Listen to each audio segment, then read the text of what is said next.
Então, quando retomamos a atividade física, é importante termos em consideração se já fazíamos exercício físico ou não antes. Independentemente de se já fazíamos ou não exercício físico antes, temos que retomar de uma forma mais calma do que anteriormente para quem treinava, ou no caso de não treinarmos, mais cuidados ainda devemos ter quando iniciamos uma atividade física. No caso da retoma à atividade física, o que é que devemos fazer? Imaginem, se eu corro 10 km, não vou começar no primeiro dia a correr 10 km, vou começar por correr 5 km e se calhar num ritmo mais elevado, começar com uma intensidade mais baixa, um ritmo mais baixo. Isso não, estava a falar especificamente na corrida, mas por exemplo num treino de musculação, reduzir um bocadinho as cargas no início dos treinos, fazer pausas maiores se necessário. Por exemplo, se treinávamos todos os dias ou 3 vezes por semana ou 4, se calhar começar por não treinar tantas vezes durante a semana, fazer pausas maiores. O descanso é super importante para uma recuperação, para evitar lesões. Que mais? Ok, então próxima questão vai ser lançada pela Ariana e penso que vamos deixar em definitivo o universo Covid e vamos entrar então a fundo na área da fisioterapia, não é, Ariana? Vamos supor que um atleta não faz um bom aquecimento antes da parte principal do treino e que no final não executa também o retorno à calma adequado. Que tipo de fraturas poderá o corpo vir a pagar? Poderão daí advir consequências menos boas? Claro que sim, claro que sim. Fraturas, não tanto. Eu acho que a Ariana queria dizer faturas. Que tipo de Ok. faturas é que o corpo pode vir a pagar? Estava aqui a tentar utilizar uma metáfora. O que pode acontecer, e que é o mais comum, são, por exemplo, rupturas musculares, de eu querer começar a treinar, não faço um bom aquecimento, por exemplo, isso acontece muito nos futebolistas, quando não há um bom aquecimento, ou não há aquecimento, que é pior ainda, quando começam a treinar, a jogar à bola, digamos assim, o mais comum são as rupturas musculares. Vão andar, o músculo não está bem quente e há um estiramento e pode romper o músculo. Pode ser uma ruptura de grau 1, que é uma ruptura pequenina, ou pode ser já de um grau 2 ou grau 3, e aí sim é uma ruptura mais grave e que é impeditiva depois de continuar o resto do jogo, e neste caso os treinos, se calhar seguintes, e aí sim necessário fisioterapia. Quem diz rupturas diz tendinopatias, por exemplo, no caso de treinos que exijam mais braços, por exemplo, um mau aquecimento de ombros, facilmente existem luxações ou soluçações, que é quando a cabeça do ombro desencaixa, por exemplo. Fraturas também podem acontecer, mas são mais raras, têm a ver mais com o impacto, no caso do futebol, com alguém dar um pontapé, por exemplo, na tibiotársica, entorses. Os entorses também são super, super, super comuns, é o mais comum. Rupturas musculares e entorses é o mais comum. E sim, são faturas a pagar e que se deve fazer um bom aquecimento e alongamentos também no final, claro. E com alguma lesão, agora que estavas a falar de um futebolista, pode prejudicar a carreira, digamos assim. Sim, o rendimento do atleta, claro que sim. Se vai parar, vai deixar de treinar, o rendimento para a equipa e para ele é claro que vai ser enormíssimo. E neste caso a fisioterapia, nesses casos, no caso de futebol, tem que ser assim uma fisioterapia eficaz e bastante rápida para o jogador estar o menor tempo possível sem jogar, não é? Acontece muito nas primeiras ligas, ok, este jogador não joga esta semana, mas para a semana tinha uma ruptura de ligamentos cruzados ou o que seja, daqui a 2 meses já está a jogar. São exigências da lesões profissão. graves por norma, mas que eles recuperam muito facilmente e muito rapidamente, com muita fisioterapia. Claro que sim. Muito bem. A Nicole utilizou aqui um termo, alongamentos. Bem mesmo a propósito da próxima questão, porque costuma aqui haver alguma discussão entre o que é flexibilidade e alongamentos, mas vou deixar a questão para a Adriana. Força, Adriana. Permita-nos colocar agora 3 questões numa só. Treino de flexibilidade e alongamento há diferença? Sim? Quais? E antes ou depois do treino? Na minha opinião, os alongamentos, há várias opiniões. Na minha opinião, alongamentos está muito relacionado com flexibilidade, ou seja, se eu quero alongar determinado músculo, eu preciso que esse músculo, que que haja uma maior flexibilidade desse músculo para conseguir alongá-lo, ou seja, tem que haver um estiramento muscular, digamos assim, tem que conseguir alongar mais, por isso tem que aumentar a minha flexibilidade obrigatoriamente. Depois podemos entrar aqui por outros caminhos, que no caso da ginástica artística, aí sim é preciso muita flexibilidade, mais do que fazer um bom alongamento e que exige alguma flexibilidade, já estamos a falar de outro nível de flexibilidade. Conseguem me entender? Consigo me expressar bem? Na ginástica artística a pessoa tem que ter bastante flexibilidade para conseguir, por exemplo, chegar quase com o pé à testa, por exemplo. Uma pessoa dita normal faz um alongamento, sente o alongamento, aumenta a flexibilidade, mas não chega a esses pontos, pronto, digamos assim. A tua pergunta, a segunda pergunta era? Antes ou depois do treino? Treino. Por norma, os alongamentos fazem-se depois do treino. Na minha opinião, os alongamentos devem ser no início do treino, antes do treino, deve-se fazer, entre aspas, um aquecimento e uns alongamentos. Deve-se fazer um mix. Ou seja, posso fazer um treino de skipping, de começar a correr um bocadinho para começar a aumentar o fortalecimento muscular, começar a ganhar um bocadinho mais de resistência, para os músculos começarem a trabalhar. Ao mesmo tempo, eu devo fazer alguns alongamentos para aumentar a flexibilidade, para quando eu começar a correr, o músculo não romper. Depende também do tipo de treino que se vai fazer. Se for um treino muito intenso, claro que eu tenho que insistir um treino mais intenso, de mais impacto, por exemplo. Eu tenho que fazer um bom aquecimento e aí sim posso fazer alguns alongamentos inicialmente. Mas, por exemplo, temos um tipo de atividade que é o Pilates, em que exige muitos alongamentos. Uma aula de Pilates basicamente tem fortalecimento, mas uma grande parte da aula são alongamentos. Portanto, aí nesse caso fazemos alongamentos do início ao final do treino, digamos assim.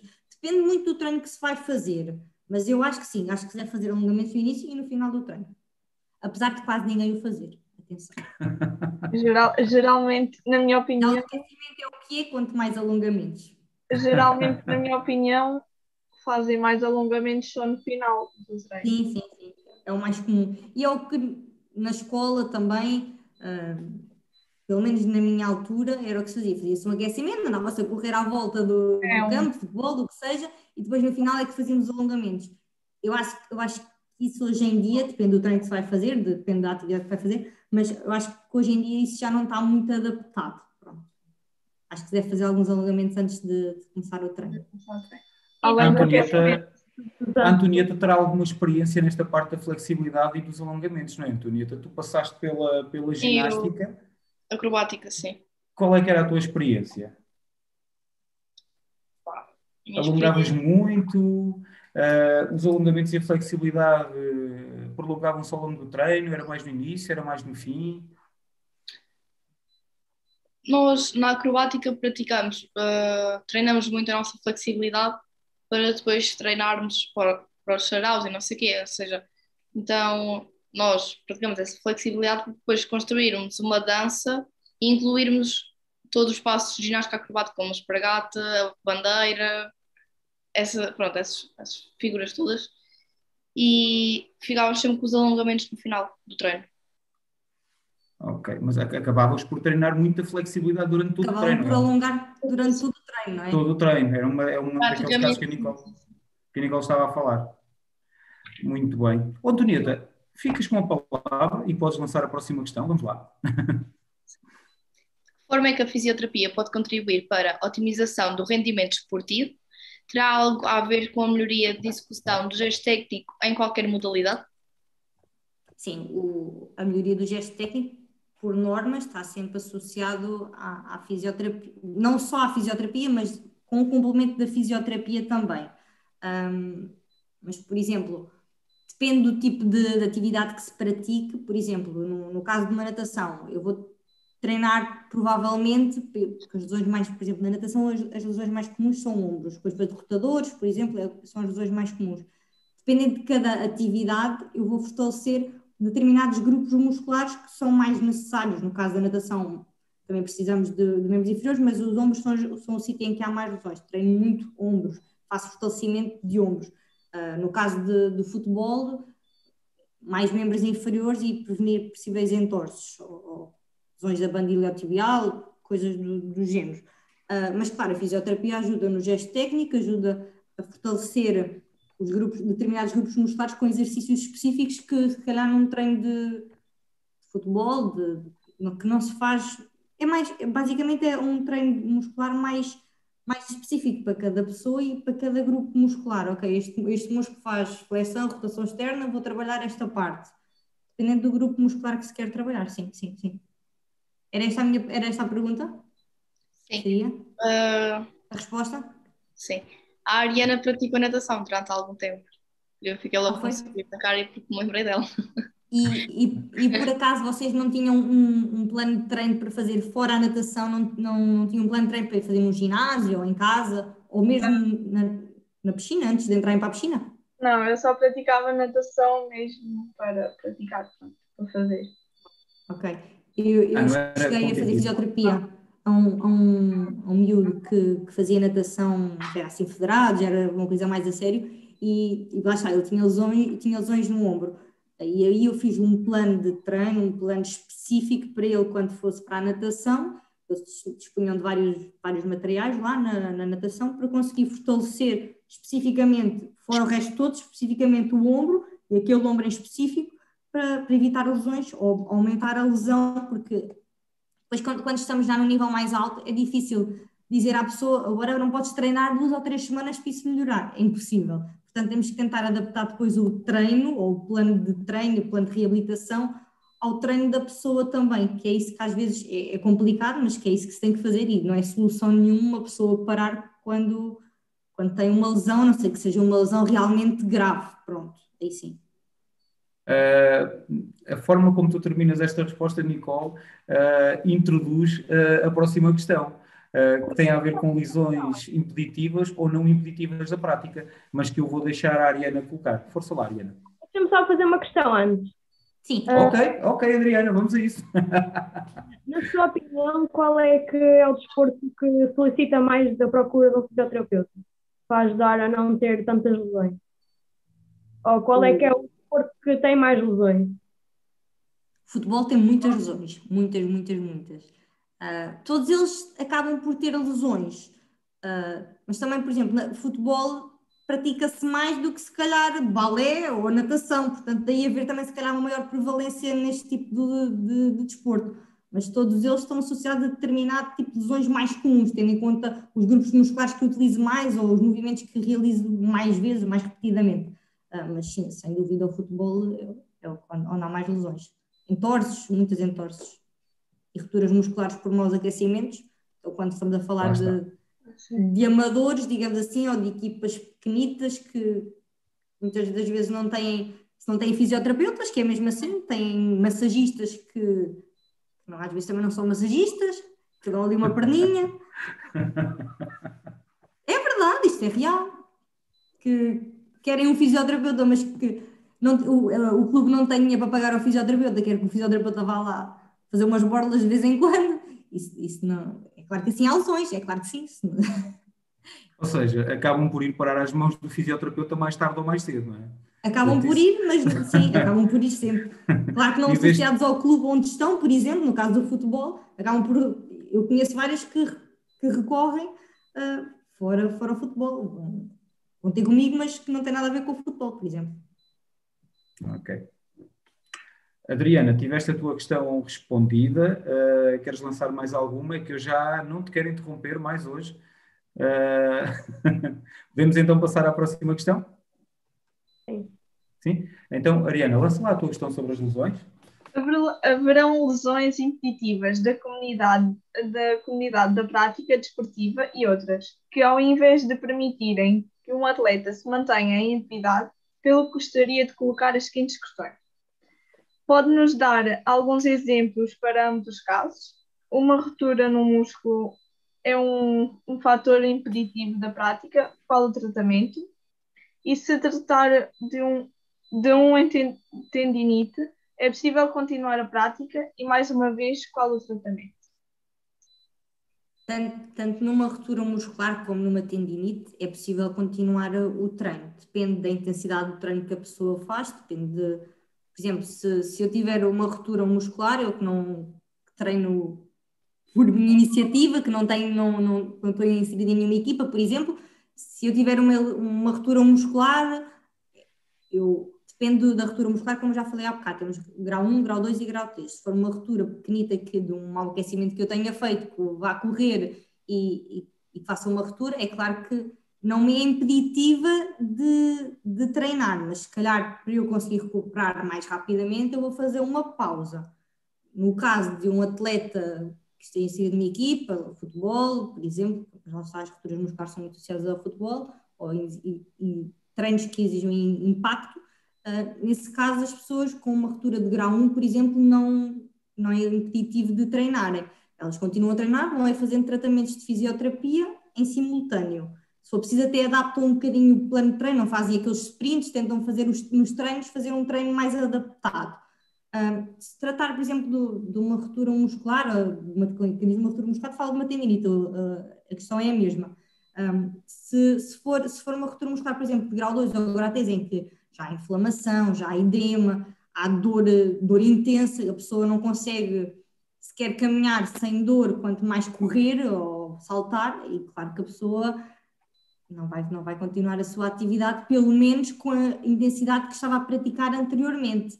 No caso de um atleta profissional, ele não vai deixar, um atleta profissional, ele não vai deixar de treinar porque tem uma lesão deste nível. Vai fazer treinos em ginásio, por exemplo, de equilíbrio, de fortalecimento, mais adaptados ao tipo de lesão que tem, e continuar a trabalhar todos os outros grupos musculares, porque o facto de ter uma ruptura muscular, por exemplo, num gêmeo, não é impeditivo de eu continuar a treinar costas, continuar a treinar braços, continuar a fortalecer quadríceps. Não é impeditivo nada disso, tem que ser moderar o esforço daquele músculo em específico, ok? Lá está, uma tendinite é a mesma coisa, é uma inflamação de um tendão, claro que temos que, também depende, tal como na ruptura muscular, depende muito do nível da lesão, do tipo de pessoa e da dor que tem. Se for uma lesão mais intensa, mais aguda, a pessoa até pode ir ao hospital ou ao médico de família e vai fazer uns exames complementares de diagnóstico. No caso de uma tendinite, poderá fazer uma ecografia às partes moles. No caso de uma ruptura muscular também, ou fazer um raio-x, pronto, depende do que a pessoa tiver. Se não se justificar essa situação mais grave. Aliás, uma parte aqui, eu, por exemplo, as pessoas às vezes vêm às minhas consultas e eu peço-lhes na mesma para ir ao médico de família e pedir, olha, é melhor pedir uma ecografia, por exemplo, isto mais a nível, por exemplo, lombar, cervical, pronto, que são que exigem vértebras, temos a medula, que são coisas mais complicadas que provavelmente há hérnias. Eu peço sempre às pessoas para irem fazer primeiro um raio-x, depois eventualmente uma ressonância, que é difícil hoje em dia passarem de uma ressonância, pronto, médicos de família, que a verdade é esta, mas pronto, fazer algum tipo de exame complementar de diagnóstico para eu a partir daí conseguir encaminhar o meu tratamento. Até mesmo pela parte da osteopatia, eu não posso manipular a cervical de uma pessoa que tenha uma hérnia muito volumosa e que esteja a provocar muitas dores. É contraindicado completamente. Temos que também tentar dosear um bocadinho aqui e perceber o que é que podemos fazer em cada situação. Seria isto? Terá tudo a ver com a lesão que tu tens em mãos, digamos assim, não é? Claro que sim, tem. E com o tipo de pessoa. Uma pessoa com uma entorse, com um grande edema, pode não ter dor, ou praticamente dor nenhuma, e outra pessoa com o mesmo tipo de lesão vem que nem com uma dor insuportável. Depende também da resistência à dor de cada pessoa, depende de muitas coisas, não é? Depende de pessoa para pessoa. Eu tenho aqui uma questão à parte, pronto, não é assim bem uma questão, mas convém sempre levar o tratamento até ao fim. Convém.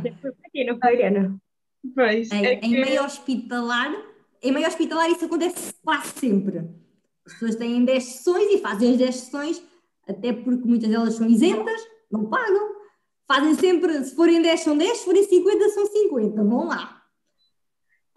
Em contexto de clínica, isso já é diferente. Pronto, as pessoas tentam fazer 2, 3 sessões, 4 numa loucura e se virem que as coisas não melhoram, provavelmente não continuam. Ou não é que não melhorem, se não melhoram da forma como elas querem, porque há lesões que demoram mais tempo e é difícil para as pessoas compreenderem isso.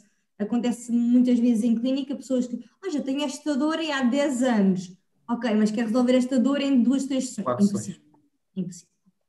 Eu coloquei esta questão, porque eu pratico atletismo e já me lesionei pelo menos 2 vezes.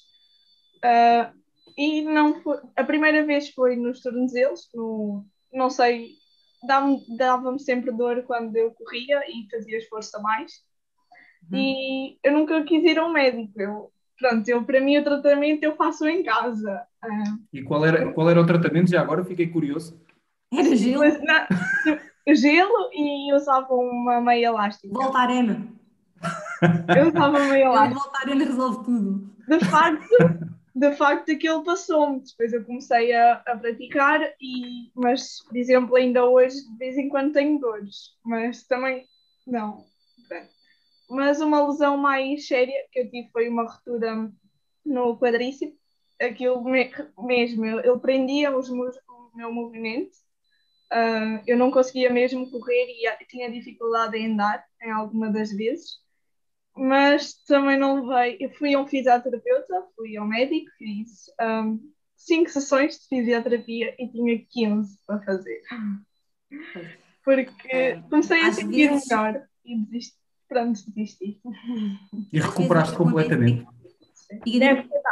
Mas lá está, eu deixei de fazer atletismo mesmo. Deixei de praticar a corrida, só fazia um reforço e o que me ajudou também a recuperar. Deve ser dados, porque eu também já torci o pé e ficou bem horrível, ficou tudo negro e inchado e eu só procurei resolver o problema um mês depois. E depois fico só 5 sessões e achei que estava bom. Exato. E depois, passado um mês, tive que fazer outras 5 porque definitivamente estava horrível ainda. Eu só fiz as 5 sessões, mas depois em casa tive cuidados e deixei de treinar, só fiz os reforços que conseguia. Deixar de treinar não é solução e não resolve o problema. O problema é que foi deixar de treinar, foi deixar de fazer a velocidade, que era o que me impedia mesmo. E fazer corridas longas. Mas, por exemplo, quando temos uma ruptura muscular, mesmo que seja uma pequena ruptura, o músculo quando... Imagina, isto é o nosso músculo. Se rasgas o músculo, se há um estiramento do músculo, ele vai afastando, ok? Imagina. Quando recupera, quando não vai encaixar da mesma forma, vais ficar com fibrose. A fibrose é quando o músculo recupera, mas... como é que eu ia te explicar? As fibras não encaixam exatamente umas nas outras. É preciso fazer fisioterapia, é preciso fazer alguma pressão nessa zona, é preciso fazer o tratamento adequado, anti-inflamatório, para depois conseguires ir correr e não teres essa dor ou não teres sentido aí uma moinha. Mesmo já há um tempo depois e quando começas a correr com a mesma intensidade. E não deixares de treinar porque tens dor, porque ok, não posso correr a esta velocidade porque aqui já me dói. Isso é uma razão, não é? Eu cheguei a fazer aquelas massagens que sais de lá mais dorida com quem entraste e o laser, acho que é isso. Sim. Tratamento laser e depois a fisioterapia no final, sim. Mas pronto, lá está, eu comecei a achar que já estava melhor, embora que quando parei não fiquei melhor. Sentia sempre ali a impressãozinha, mas pronto, depois recuperou-se. Entramos depois para casa e eu, pronto. Isto é o mais comum. É por isso é que eu coloquei a questão, porque eu sei que faço mal, mas eu tenho tendência em fazer mal, mas dar o exemplo bom às pessoas, pronto, digamos assim. Faz o que eu digo, não faças o que eu faço. É isso. É isso mesmo. Bem, eu acho que se nós continuarmos por este caminho, em breve alguém vai pedir uma consulta à Nicole aqui online. Antonieta, queres partilhar alguma história de alguma lesão mal resolvida? Não, eu acho que nunca tive uma lesão sequer. Nunca tiveste? Sortuda. Não, mas assim que me lembro, se calhar já tive, mas não foi se calhar muito grave. Nada de grave. Exato. Muito bem. Ok, então acho que podemos dar por terminada a nossa entrevista aqui à nossa querida fisioterapeuta. Nicole, muito obrigado por este bocadinho, muito obrigado por teres disponibilizado para abrilhantares aqui um bocadinho o projeto destas três meninas. Parece, espero ter ajudado. Claro que sim, claro que sim. Da minha perspectiva ajudaste, espero que na perspectiva delas também tenhas ajudado. Muito obrigado pela informação que aqui nos deixaste. Passo então a palavra para a minha querida Adriana. Um obrigado também a si que acompanham esta conversa a partir de casa. Aproveitamos para lhe pedir, caso tenha sido do seu agrado, que nos deixe um like e partilhe nas suas redes sociais. Voltamos a encontrar-nos na próxima terça-feira, na rubrica Sabia Que, na qual falaremos do conceito de bem-estar. Fique bem, proteja-se, mas seja ativo.